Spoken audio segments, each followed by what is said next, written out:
10 ಸಂಖ್ಯೆಗಳ ಸರಾಸರಿ 0. ಒಂದು ವೇಳೆ 72 ಮತ್ತು -12 ಇವೆರಡನ್ನೂ ಆ ಸಂಖ್ಯೆಗಳಿಗೆ ಸೇರಿಸಿದರೆ ಹೊಸ ಸರಾಸರಿ ಅಂತ ಕೇಳ್ತಾರೆ. ಸರಾಸರಿ ಅಂತಂದ್ರೆ ಅಲ್ಲೇನು ಸ್ಕೋರ್ಗಳೇನು ಕೊಟ್ಟಿರ್ತಾರೆ ಅವುಗಳ ಮೊತ್ತ ಡಿವೈಡೆಡ್ ಬೈ ಆ ಸ್ಕೋರ್ಗಳು ಎಷ್ಟಿದೆ ಆ ಸಂಖ್ಯೆ ಮೊತ್ತ ಡಿವೈಡ್ ಬೈ ಆ ಸಂಖ್ಯೆನ ಡಿವೈಡ್ ಮಾಡಿದ್ರೆ ಸರಾಸರಿ ಬರ್ತದೆ. ಇಲ್ಲಿ 10 ಸಂಖ್ಯೆಗಳು ಅಂತ ಹೇಳಿರೋದ್ರಿಂದ ಸರಾಸರಿ ಈಕ್ವಲ್ ಟು ಸಪೋಸ್ ಆ 10 ಸಂಖ್ಯೆಗಳು ಯಾವಂತ ಗೊತ್ತಿಲ್ಲ ನಮಗೆ, A1 A2 A3 and so on A10 ಅಂತ ಅನ್ಕೊಳ್ಳೋಣ. ಡಿವೈಡೆಡ್ ಬೈ ಎಷ್ಟು ಮಾಡಬೇಕು, 10 ಸಂಖ್ಯೆಗಳಿರೋದ್ರಿಂದ 10ರಿಂದ ಡಿವೈಡ್ ಮಾಡಬೇಕು. ಸರಾಸರಿ ಅವರೇ ಹೇಳಿದ್ರೆ 0 ಅಂತ.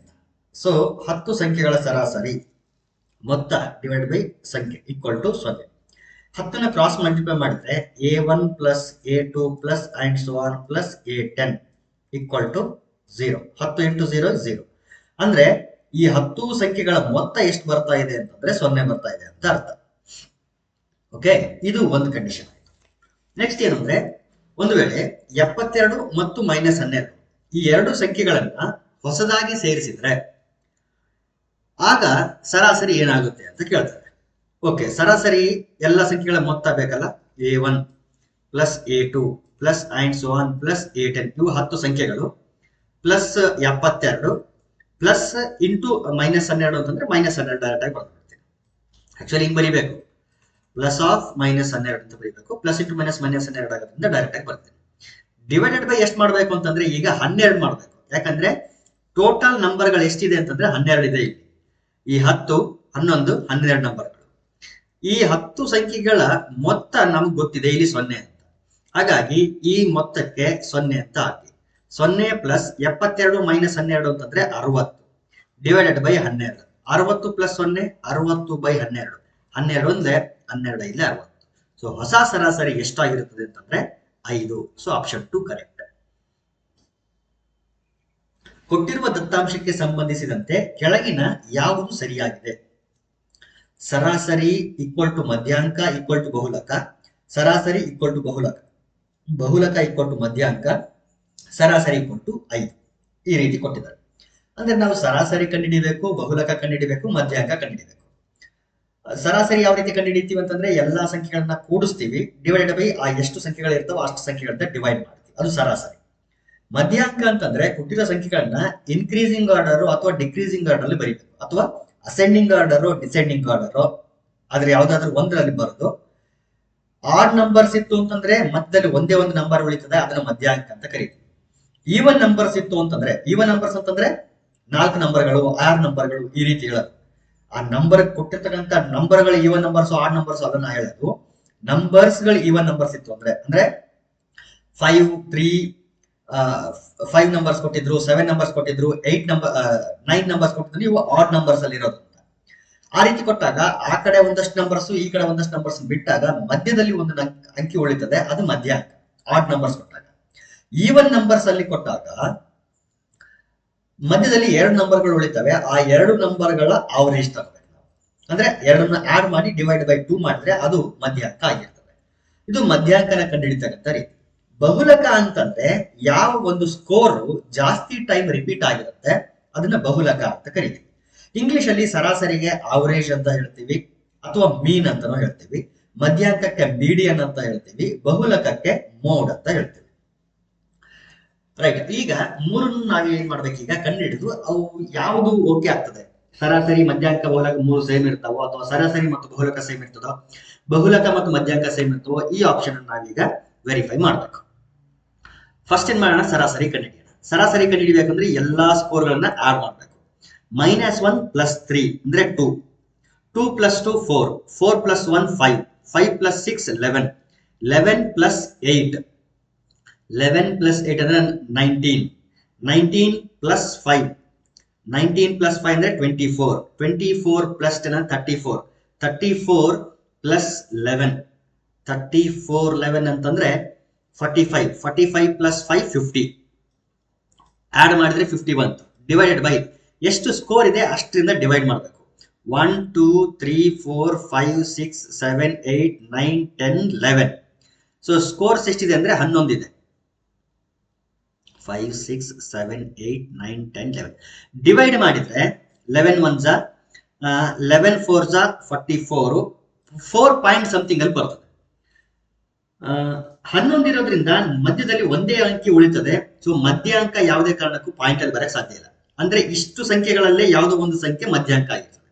ಮತ್ತೆ ಬಹುಲಕ ಕೂಡ ಇಷ್ಟರಲ್ಲೇ ಯಾವುದೋ ಒಂದಾಗಿರೋದ್ರಿಂದ ಬಟ್ ಸರಾಸರಿ ಪಾಯಿಂಟ್ ಅಲ್ಲಿ ಬರ್ತಾ ಇದೆ. ಸರಾಸರಿ ಮಧ್ಯಾಂಕಕ್ಕೂ ಈಕ್ವಲ್ ಆಗಕ್ ಸಾಧ್ಯ ಇಲ್ಲ, ಬಹುಲಕಕ್ಕೂ ಕೂಡ ಈಕ್ವಲ್ ಆಗಕ್ ಸಾಧ್ಯ ಇಲ್ಲ. ಸೊ ಆಪ್ಷನ್ 1 ಕೂಡ ರಾಂಗು, ಆಪ್ಷನ್ 2 ಕೂಡ ರಾಂಗು, ಆಪ್ಷನ್ 4 ಕೂಡ ರಾಂಗ್. ಯಾಕಂದ್ರೆ ಸರಾಸರಿ 5 ಬಂದಿಲ್ಲ ಇಲ್ಲಿ.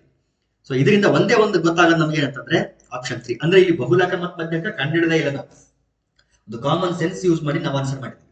ಗೊತ್ತಾಯ್ತು ಅಂತ ಅನ್ಕೊಳ್ತೀನಿ ನಾನು. ಯಾಕಂದ್ರೆ ಇಲ್ಲಿ 11 ಸಂಖ್ಯೆಗಳು ಕೊಟ್ಟಿದ್ದಾರೆ. 11 ಸಂಖ್ಯೆಗಳು ಕೊಟ್ಟಿದ್ದಾರೆ ಅಂತಂದ್ರೆ ಇನ್ಕ್ರೀಸಿಂಗ್ ಆರ್ಡರ್ ಆದ್ರೂ ಬರೀರಿ, ಡಿಕ್ರೀಸಿಂಗ್ ಆರ್ಡರ್ ಆದ್ರೂ ಬರೀರಿ. ಮೊದಲ 5 ಸಂಖ್ಯೆಗಳು ಕೊನೆಯ 5 ಸಂಖ್ಯೆಗಳನ್ನು ಬಿಟ್ರೆ ಮಧ್ಯದಲ್ಲಿ ಒಂದೇ ಒಂದು ನಂಬರ್ ಉಳಿತದೆ. ಆ ನಂಬರ್ ಏನಾಗಿರುತ್ತೆ ಅಂದ್ರೆ ಮಧ್ಯಾಂಕ ಆಗಿರ್ತದೆ. ಆ ನಂಬರ್ ಮಧ್ಯಾಂಕ ಆಗ್ಬೇಕಾಗಿತ್ತು ಅಂದ್ರೆ ಈ ಕೊಟ್ಟಿರ್ತಕ್ಕಂಥ ಸಂಖ್ಯೆಯಲ್ಲೇ ಯಾವುದೋ ಒಂದು ಸಂಖ್ಯೆ ಮಧ್ಯಾಂಕ ಆಗಿರ್ಬೇಕು. ಮಧ್ಯಾಂಕ ಸರಾಸರಿ ಈಕ್ವಲ್ ಆಗಲ್ಲ. ಯಾಕಂದ್ರೆ ಕೊಟ್ಟಿರ್ತಕ್ಕಂಥ ಯಾವ ಸಂಖ್ಯೆನಲ್ಲೂ ಪಾಯಿಂಟ್ ಇಲ್ಲ, ಡೆಸಿಮಲ್ ಪಾಯಿಂಟ್ ಇಲ್ಲ, ಡೆಸಿಮಲ್ ವ್ಯಾಲ್ಯೂ ಇಲ್ಲ. ಬಟ್ ಸರಾಸರಿ ಡೆಸಿಮಲ್ ವ್ಯಾಲ್ಯೂ ಬರ್ತಾ ಇದೆ, 4 ಪಾಯಿಂಟ್ ಸಮಥಿಂಗ್ ಅಂತ ಬರ್ತಾ ಇದೆ. ಸೊ ಮಧ್ಯಾಂಕ ಸರಾಸರಿಗೆ ಈಕ್ವಲ್ ಆಗಕ್ ಸಾಧ್ಯ ಇಲ್ಲ. ಹಂಗಾಗಿ ಆಪ್ಷನ್ 1 ರಾಂಗ್. ಆಪ್ಷನ್ 4 ಕೂಡ ರಾಂಗ್. ಯಾಕಂದ್ರೆ ಸರಾಸರಿ 5 ಅಂತ ಕೊಟ್ಟಿದ್ದಾರೆ, ಇಲ್ಲಿ 4 ಪಾಯಿಂಟ್ ಸಮಥಿಂಗ್ ಅಂತ ಕೊಡ್ತಾ ಇದೆ. ಆಮೇಲೆ ಇನ್ನು ಬಹುಲಕ ಏನ್ ಬರುತ್ತೆ ಅಂತಂದ್ರೆ ಇದರಲ್ಲೇ ಯಾವುದೋ ಒಂದು ಸಂಖ್ಯೆ ಜಾಸ್ತಿ ಟೈಮ್ ರಿಪೀಟ್ ಆಗಿರಬೇಕು. ಯಾವ್ದು ರಿಪೀಟ್ ಆಗಿದೆ ಇದರಲ್ಲಿ ಅಂತಂದ್ರೆ 5 ಅನ್ನೋದು ಜಾಸ್ತಿ ಟೈಮ್ ರಿಪೀಟ್ ಆಗಿದೆ. ಸೊ ಬಹುಲಕಕ್ಕೂ ಕೂಡ ಈಕ್ವಲ್ ಆಗಕ್ ಸಾಧ್ಯ ಇಲ್ಲ. ಹಂಗಾಗಿ ಸರಾಸರಿ will not be equal to ಮಧ್ಯಾಂಕ. ಅಂದ್ರೆ ಆವರೇಜ್ ಅಥವಾ mean will not be equal to median, and even mean will not be equal to mode as well. Therefore option 1 wrong, option 2 wrong, option 4 is also wrong. Correct option ಯಾವುದು ಅಂತಂದ್ರೆ ಬಹುಲಕ equal to ಮಧ್ಯಾಂಕ, mode will be equal to median. Answer ಗೊತ್ತಾಗಿದೆ, ಒಂದ್ಸರಿ verify ಮಾಡೋಣ. ಈಗ ನಾನೇನ್ ಮಾಡ್ತೀನಿ ಅಂದ್ರೆ ಇನ್ಕ್ರೀಸಿಂಗ್ ಆರ್ಡರ್ ಅಲ್ಲಿ ಬರ್ಕೊಂಡ್ಬಿಡ್ತೀನಿ. -1 ಇದಾಯ್ತು. ನೆಕ್ಸ್ಟ್ 0, ನೆಕ್ಸ್ಟ್ 1, ಅದಾದ್ಮೇಲೆ 2 3 2 3, ನೆಕ್ಸ್ಟ್ 5 5 5 5, ನೆಕ್ಸ್ಟ್ 6 8 10 11 6 8 10 11. ಸೊ ಎಲ್ಲ ವ್ಯಾಲ್ಯೂಸ್ಗಳು ಮುಗೀತು.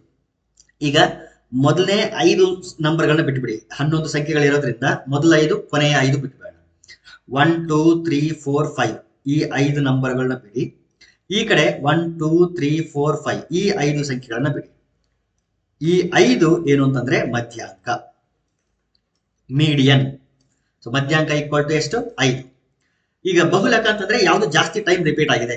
5 ಅನ್ನೋದು ಜಾಸ್ತಿ ಟೈಮ್ ರಿಪೀಟ್ ಆಗಿರೋದ್ರಿಂದ ಬಹುಲಕ ಕೂಡ ಎಷ್ಟು ಬರುತ್ತೆ ಅಂದ್ರೆ 5. Therefore ಮಧ್ಯಾಂಕ ಈಕ್ವಲ್ ಟು ಬಹುಲಕ, median is equal to mode. Option 3 correct. 5.02, 5.18, 5.12, 5.007 ಮತ್ತು 5.018 ಈ ಸಂಖ್ಯೆಗಳ ಸರಾಸರಿ ಮತ್ತು ಮಧ್ಯಾಂಕಗಳ ಮೊತ್ತ. ಸರಾಸರಿನೂ ಕಂಡುಹಿಡಿಬೇಕು, ಮಧ್ಯಾಂಕನೂ ಕಂಡುಹಿಡಿಬೇಕು ಮತ್ತು ಅದರ ಮೊತ್ತ ಕಂಡುಹಿಡಿಬೇಕು.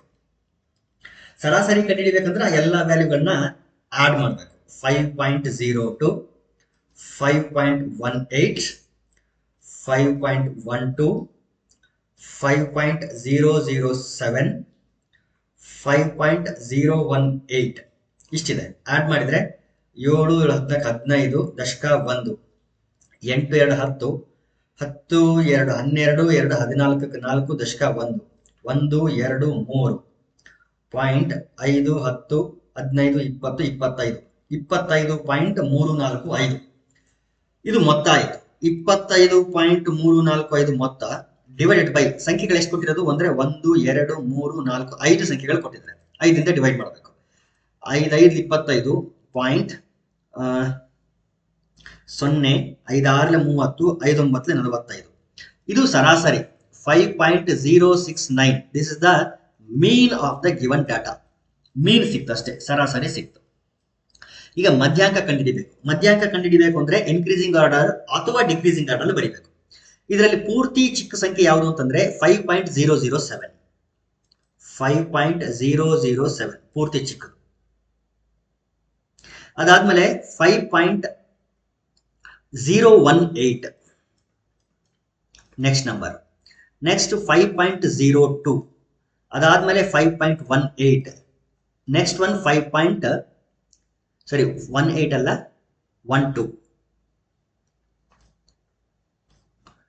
5.12 ಆದ್ಮೇಲೆ 5.18 ಬೇಕಿದ್ರೆ ನೋಡಿ ಎಲ್ಲ ಕಡೆ 5 ಇದೆ. ಸೊ ಇಲ್ಲಿ ದೊಡ್ಡದು ಚಿಕ್ಕದು ಅಂತೇಳಿ ಐಡೆಂಟಿಫೈ ಮಾಡೋಕ್ಕಾಗಲ್ಲ. ನೆಕ್ಸ್ಟ್ ವ್ಯಾಲ್ಯೂ ನೋಡಿ 0 0 0 ಇದೆ. ಈ 3 ಕ್ವಾಂಟಿಟಿಗಳು 1 1 ಇರೋದ್ರಿಂದ ಅವು ದೊಡ್ಡವೇ. ನೆಕ್ಸ್ಟ್ ನೋಡಿ ಇಲ್ಲಿ 0 ಇದೆ, ಇಲ್ಲಿ 1 ಇದೆ. ಸೊ 0 ಇರೋದು ಚಿಕ್ಕ ವ್ಯಾಲ್ಯೂ. ಸೊ 5.007 ಸಣ್ಣದು. ಅದಾದ್ಮೇಲೆ ಇಲ್ಲಿ 1 ಇದೆ, ಇಲ್ಲಿ 2 ಇದೆ ಅಂತಂದ್ರೆ 5.01 ಅನ್ನೋದು ಚಿಕ್ಕದು, 5.02 ಅನ್ನೋದು ದೊಡ್ಡ ಕ್ವಾಂಟಿಟಿ. ಮಧ್ಯಾಂಕ ಕಂಡುಹಿಡಿಬೇಕಲ್ಲ, ಎಷ್ಟು ಟರ್ಮ್ಸ್ ಎಷ್ಟು ಡಾಟಾ ಇರೋದು ಸ್ಕೋರ್ಸ್ ಇರೋದು ಅಂದ್ರೆ 5 ಸ್ಕೋರ್ಗಳಿದೆ. 5 ಸ್ಕೋರ್ ಇದೆ ಅಂತಂದ್ರೆ ಆ ಕಡೆ 2 ಸ್ಕೋರ್ಗಳನ್ನ ಬಿಡೋಣ, ಈ ಕಡೆ 2 ಸ್ಕೋರ್ಗಳು ಬಿಡೋಣ. ಈ 2 ಸ್ಕೋರ್ಗಳು ಬಿಡಿ, ಈ ಕಡೆ ಕೊನೆ 2 ಸ್ಕೋರ್ಗಳನ್ನ ಬಿಟ್ರೆ 5.02 ಇದೇನಿದೆ ಅಂದ್ರೆ ಮಧ್ಯಾಂಕ. ಇದು ಮಧ್ಯಾಂಕ. ನಮಗೆ ಬೇಕಾಗಿರೋದು ಮಧ್ಯಾಂಕ ಮತ್ತು ಸರಾಸರಿ ಅವೆರಡರ ಮೊತ್ತ ಬೇಕು. ಆಡ್ ಮಾಡಿ 5.069 5.02 ಆಡ್ ಮಾಡಿದ್ರೆ 5.089 ಆನ್ಸರ್. ಸಾರಿ 10.089. 5 ಆಡ್ ಮಾಡಿದ್ರೆ 10 ಬರ್ತದೆ. 10.089. Option 3 correct.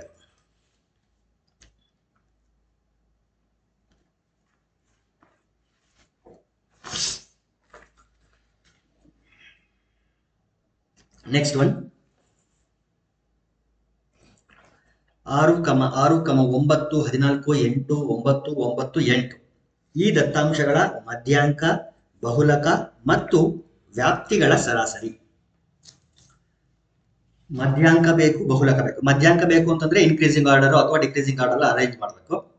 ನಾನು ಇನ್ಕ್ರೀಸಿಂಗ್ ಆರ್ಡರ್ ಅಲ್ಲಿ ಯೂಶಲಿ ಅರೇಂಜ್ ಮಾಡೋದು.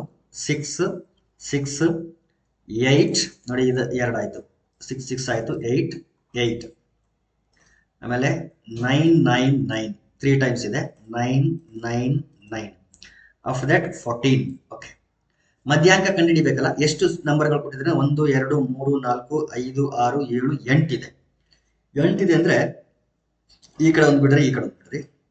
ನೆಕ್ಸ್ಟ್ ಈ 6 ಬಿಡಿ, ಈ 6, 9 ಬಿಡಿ. 8, 9 ಇವೆರಡು ಬಿಟ್ರೆ ನಡುವೆ 2 ನಂಬರ್ಗಳು ಉಳಿತು. ಯಾಕಂದ್ರೆ ಇಲ್ಲಿ ಸ್ಕೋರ್ಸ್ ಈವನ್ ನಂಬರ್ಸ್ ಅಲ್ಲಿ ಇದೆ. 8 ಇರೋದ್ರಿಂದ ನಡುವೆ 2 ನಂಬರ್ಸ್ ಉಳಿತವೆ. ಈ ರೀತಿ ಕೊಟ್ಟಾಗ ಹೆಂಗ್ ಮಾಡ್ಬೇಕಂತ ಹೇಳಿದೀನಿ, ಆ 2 ಆಡ್ ಮಾಡಿ ಡಿವೈಡ್ ಬೈ 2 ಮಾಡಬೇಕು. ಆಡ್ ಮಾಡಿದ್ರೆ 9 plus 8 divide by 2. 9, 8, 17 by 2 divide ಮಾಡಿದ್ರೆ 2, 8, 16, 8.5 ಬರ್ತದೆ. 8.5 ಇದೇನಿದು ಅಂತಂದ್ರೆ ಮಧ್ಯಾಂಕ. ಮಧ್ಯಾಂಕ ಸಿಕ್ತು ನಮಗೆ. ಬಹುಲಕ ಅಂತಂದ್ರೆ ಯಾವ್ದೋ ಒಂದು ಸ್ಕೋರ್ ಜಾಸ್ತಿ ಟೈಮ್ ರಿಪೀಟ್ ಆಗಿರುತ್ತೆ. ಇಲ್ಲಿ ಯಾವ ಸ್ಕೋರ್ ಜಾಸ್ತಿ ಟೈಮ್ ರಿಪೀಟ್ ಆಗಿದೆ ಅಂತಂದ್ರೆ 9 ಜಾಸ್ತಿ ಟೈಮ್ ರಿಪೀಟ್ ಆಗಿದೆ ಅಂದ್ರೆ 3 ಟೈಮ್ಸ್ ಬಂದಿದೆ. ದೇರ್ಫೋರ್ 9 ಅನ್ನೋದು ಬಹುಲಕ. 9 ಅನ್ನೋದು ಬಹುಲಕ. ಇನ್ನು ವ್ಯಾಪ್ತಿ ಅಂತಂದ್ರೆ highest score minus least score. ಅತಿ ದೊಡ್ಡ ಸ್ಕೋರ್ ಯಾವ್ದಾಗಿರ್ತದೋ ಅದು ಮೈನಸ್ ಅತಿ ಚಿಕ್ಕ ಸ್ಕೋರ್ ಯಾವ್ದಿರುತ್ತಲ್ಲ ಅದು. ಅತಿ ದೊಡ್ಡ ಸ್ಕೋರ್ ಅಂತಂದ್ರೆ 14 ಮೈನಸ್ ಅತಿ ಚಿಕ್ಕ ಸ್ಕೋರ್ ಅಂದ್ರೆ 6. 14ರಲ್ಲಿ 6 ಹೋದ್ರೆ 8. ಇದೇನಿದು ವ್ಯಾಪ್ತಿ, ರೇಂಜ್ ಅಂತ ಹೇಳ್ತೀವಿ ಇಂಗ್ಲಿಷ್ ಅಲ್ಲಿ. ಇದರ ಸರಾಸರಿ ಬೇಕು ನಮ್ಗೆ. ಅಂದ್ರೆ ಮಧ್ಯಾಂಕ, ಬಹುಲಕ, ವ್ಯಾಪ್ತಿಗಳ ಸರಾಸರಿ ಅಂದ್ರೆ 8.5, 9 ಮತ್ತು 8 ಇವು ಮೂರನ್ನ ಆಡ್ ಮಾಡಿ ಡಿವೈಡ್ ಬೈ 3 ಮಾಡಬೇಕು. Therefore 8.5 plus 9 plus 8 divided by 3 ಇದು ನಮ್ಗೆ ಮಾಡ್ಬೇಕಾಗಿರೋದು. 9, 8, 17. 17 ಪ್ಲಸ್ 8.5 ಇದು 5. 8 ಮತ್ತು 7 ಆಡ್ ಮಾಡಿದ್ರೆ 25 ಆಯ್ತು. 17, 8, 25. 25.5 ಡಿವೈಡೆಡ್ ಬೈ 3. 25.5 divided by 3. 3 ಒಂದ್ಲೆ 3, 8, 24. ಒಂದುಳಿತು. ಪಾಯಿಂಟ್ ಕೊಟ್ಟು ಈ ಕಡೆ ತಗೊಂಡ್ರೆ 15 ಆಯ್ತು. 3, 5, 15. ಸೊ ಸರಾಸರಿ ಎಷ್ಟು ಬರುತ್ತೆ ಅಂದ್ರೆ 8.5. Option 3 correct. ನೆಕ್ಸ್ಟ್ ಕ್ವಶನ್, ಕೊಟ್ಟಿರುವ ನಕ್ಷೆಯಂತೆ ಯಾವ 2 ಅನುಕ್ರಮ ತಿಂಗಳಲ್ಲಿ ಆಟೋಗಳ ಮಾರಾಟದ ವ್ಯತ್ಯಾಸವು ಗರಿಷ್ಠವಾಗಿದೆ? ವ್ಯತ್ಯಾಸ ಮ್ಯಾಕ್ಸಿಮಮ್ ಇರಬೇಕು. ಆಪ್ಷನ್ಸ್ ಇಂದ ಹೋಗೋಣ ನಾವು. ಏಪ್ರಿಲ್ ಮೇ ನಲ್ಲಿ ನೋಡಿ, ಏಪ್ರಿಲ್ ಅಲ್ಲಿ ಎಷ್ಟಿದೆ ಅಂತಂದ್ರೆ 4.5 ಗಿನ ಜಾಸ್ತಿ ಇದೆ. ಇಲ್ಲಿ ಮೇ ಅಂತಂದ್ರೆ 3.5 ಇಷ್ಟಿದೆ. ಅಂದ್ರೆ ಹೆಚ್ಚು ಕಡಿಮೆ ಈ ಒಂದು ಇದೇನಿದೆ ಇಲ್ಲಿ ಒಂದು ಬಾಕ್ಸ್ ದಾಟ್ಕೊಂಡು ಹೋಗಿದೆ ಮೇಲ್ಗಡೆ ಮತ್ತು ಕೆಳಗಡೆ. ಇಲ್ಲಿ 0.5 ಅಂತೂ ಮಿನಿಮಮ್ ಇದೆ. ಇಲ್ಲಿ 0.5 ಮೇಲ್ಗಡೆ ಒಂಚೂರು ಇದೆ, ಕೆಳಗಡೆ ಒಂಚೂರು ಇದೆ. ಅಂದ್ರೆ ಗ್ರೇಟರ್ ದ್ಯಾನ್ 0.5 ಅಂತೂ ಪಕ್ಕ. ಗ್ರೇಟರ್ ದ್ಯಾನ್ 0.5 ಆಪ್ಷನ್ 1 ಗೆ. ಆಪ್ಷನ್ 2 ತಗೊಂಡಾಗ ಮೇ ಜೂನ್ ಇದೆ. ಎಲ್ಲಿದೆ ಮೇ ಜೂನ್? ಇಲ್ಲಿದೆ ನೋಡಿ. ಮೇ ನಲ್ಲಿ 3.5 ಮೇಲ್ಗಡೆ ಇದ್ರೆ ಜೂನ್ ಅಲ್ಲಿ 4 ನ ಮೇಲ್ಗಡೆ ಇದೆ. 0.5 ಗಿಂತ ಅಷ್ಟಿಲ್ಲ. ಅಂದ್ರೆ ಇದ್ರ ನಡುವೆ ನೋಡ್ರಿ 0.5 ಗಿಂತ ಜಾಸ್ತಿ ಇದೆ. ಬಟ್ ಇಲ್ಲಿ 0.5 ನಷ್ಟಿಲ್ಲ. ಅಂದ್ರೆ ಮೇ ಜೂನ್ ಆಗಕ್ ಸಾಧ್ಯ ಇಲ್ಲ. ಜನವರಿ ಫೆಬ್ರವರಿ ಇದು ಕೂಡ ಅಷ್ಟೇನೆ, ನಡುವೆ ಒಂದೇ ಒಂದು ಗೆರೆ ಹೋಗಿದೆ. ಸೊ ಇದು ಕೂಡ ಆಗಕ್ಕೆ ಸಾಧ್ಯ ಇಲ್ಲ. ಫೆಬ್ರವರಿ ಮಾರ್ಚ್ ಎಲ್ಲಿದೆ? ಇಲ್ಲಿದೆ. ಇಲ್ಲಿ ಕರೆಕ್ಟ್ ಆಗಿ 3.5 ಇದ್ರೆ ಇಲ್ಲಿ ಇದು ಕೂಡ ಅಷ್ಟೇ 0.5 ನ ಜಾಸ್ತಿ ಇದೆ. ಆದ್ರೆ ಇದರಲ್ಲಿ ಮೇಲ್ಗಡೆ ಒಂದಷ್ಟು ಉಳಿದಿದ್ರೆ ಕೆಳಗಡೆ ಒಂದಷ್ಟು ಉಳಿದಿದೆ. ಇಲ್ಲಿ ಕ್ವಾಂಟಿಟಿ ನಡುವೆ 0.5 ಇದೆ, ಮೇಲ್ಗಡೆ ಒಂದಷ್ಟು ಸ್ವಲ್ಪ ಎಕ್ಸ್ಟ್ರಾ ಇದೆ, ಕೆಳಗಡೆ ಒಂದಷ್ಟು ಸ್ವಲ್ಪ ಎಕ್ಸ್ಟ್ರಾ ಇದೆ. ಯಾವುದು? ಏಪ್ರಿಲ್ ಮೇ ತಿಂಗಳು ತಗೊಂಡಾಗ. ಫೆಬ್ರವರಿ ತಿಂಗಳು ತಗೊಂಡಾಗ ಇಲ್ಲೇನೋ ಬಾಕ್ಸ್ ಇದೆ. ಯಾವುದು? ಫೆಬ್ರವರಿ ಮಾರ್ಚ್ ತಗೊಂಡಾಗ ಇಲ್ಲಿಂದ ಮೇಲ್ಗಡೆ ಮಾತ್ರ ಇದೆ ಎಕ್ಸ್ಟ್ರಾ, ಕೆಳಗಡೆ ಯಾವುದೇ ರೀತಿ ಇಲ್ಲ. ಹಾಗಾಗಿ ಇದು ಕೂಡ ಅಲ್ಲ. ಮ್ಯಾಕ್ಸಿಮಮ್ ಡಿಫರೆನ್ಸ್ ಎಲ್ಲಿದೆ ಅಂತಂದ್ರೆ ಏಪ್ರಿಲ್ ಮೇ ತಿಂಗಳಲ್ಲಿ ಇದೆ. So option 1 correct.